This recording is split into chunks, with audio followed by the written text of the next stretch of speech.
Johnny Marques está dizendo o seguinte, primeiro quero agradecê-lo, Johnny, dizendo, acho que se a Rússia sofrer revés geopolítico, Putin cai e entra um menos moderado, então teremos a terceira guerra. Aí, Johnny, me permita discordar. Por quê? Eu vou dizer para você o seguinte, que o objetivo do Ocidente é criar uma cisânia dentro da estrutura de administração da Federação Russa. Para isso, eles usam elementos anti-Putin, né? Então, eu acredito que se algo for exitoso nessa cadeia de comando e controle, seria em detrimento do interesse da Rússia, tá? Agora, o que você cogita, que se ele cai e entra outro, como dizer, com uma linha dura, por exemplo, veja aí o que o Prigozhin do Grupo Wagner está dizendo. Ele está dizendo que é extremamente crítico à elite russa, que é extremamente crítico à posição do Ministério da Defesa. Ele, em tese, se não for um cavalo de Troia, ele, em tese, é alguém mais radicalizado, do ponto de vista da defesa do interesse nacional russo, né? E aí, nesse caso, pode ser que aconteça algo nesse sentido. Mas eu não vejo, vamos dizer assim, o interesse do Ocidente... Um abraço para Jundiaí, Alan, seja bem-vindo. Eu não vejo o interesse do Ocidente em criar um mecanismo para que você tenha um governo mais radical na Rússia.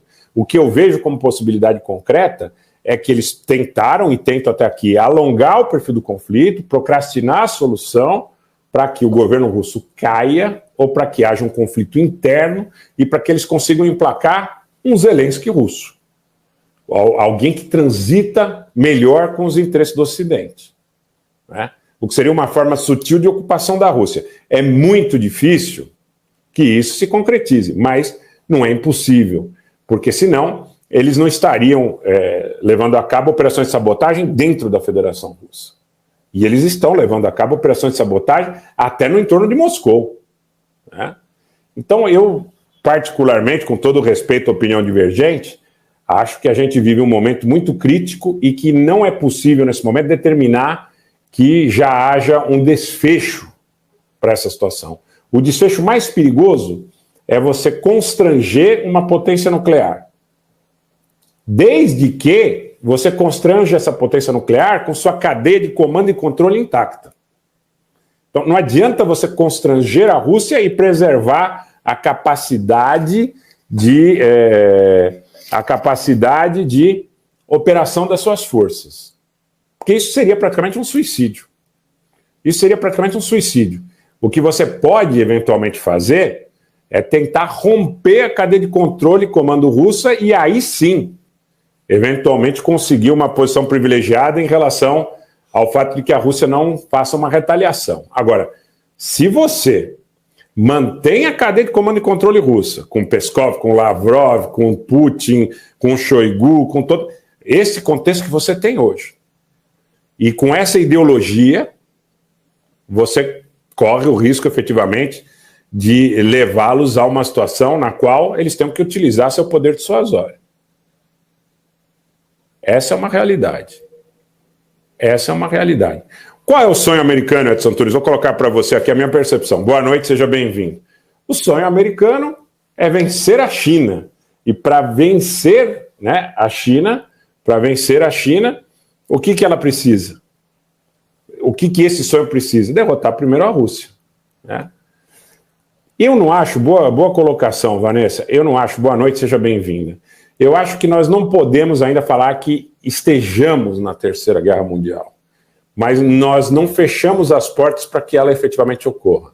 E aí concorre a tensão no Cáucaso, a tensão na Península Coreana, concorre as declarações do Lavrov. Vocês não acham que a saída da delegação israelense, de uma fala do Lavrov, independente do fato de ser a questão palestina em voga, mas se a delegação de Israel sai e seu representante diz que não vai ouvir mentira, quando fala o chefe da chancelaria da maior potência nuclear do mundo, não é? Isso significa o quê? Significa o quê? Que o mundo realmente está à beira de uma conflagração total. A Coreia do Norte, a Coreia do Sul, a Península Coreana, o Cáucaso, a China, Taiwan, as questões relativas, inclusive, ao entorno da China, Guam, Filipinas, né? A própria posição da Austrália, a própria posição dos países que estão ali no entorno aliados dos Estados Unidos na condução de exercícios conjuntos, no interesse de cercar e constranger a China. O que a gente está vivendo aí? A gente está vivendo uma realidade onde as soluções diplomáticas inexistem, não há criatividade diplomática, porque nenhum dos players me parece disposto a fazer concessões. Ambos acreditam que possam impor as suas agendas, em função de saberem da força que detêm.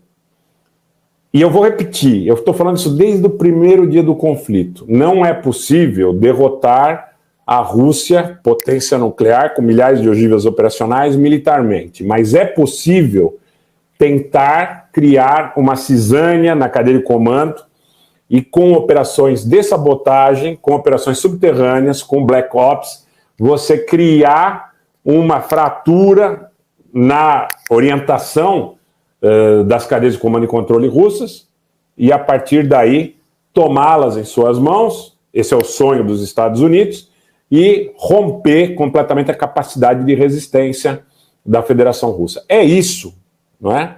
É isso que, na realidade... Josebel, seja bem-vinda, boa noite.